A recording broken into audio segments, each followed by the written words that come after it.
Naalay gusto i-share si God sa atong life. God is full of surprises.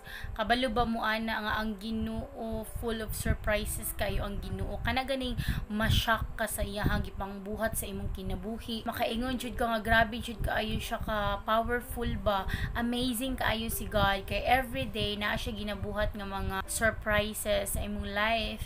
Kana ma-shock na lang ka nga ani day ang nahitabo sa imong life. Akala nimo walay improvement ang imong kinabuhi pero wala ka kabantay nga ang Ginoo nilihok siya. Nilihok ang Ginoo kung imuhang ma-realize ang tanang gipangbuhat ni God sa imong life. Grabe, 'di ba? Kailangan kabalutan mo appreciate sa mga gipanghimo ni God sa atong kinabuhi. Kay kung di nato na ma-appreciate, dili nato mabantayan nga layo na day kaayo ang giabtan nato, 'di ba?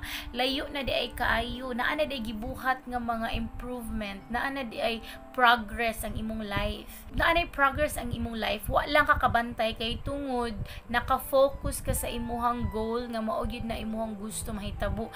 Pero wala ka kabantay nga ang wala nimo gipangayo gihatag sa Ginoo. 'Di ba? Wala ka kabantay nga ang Ginoo naghatag sa mga butang nga wala nimo gipangayo. You are so blessed.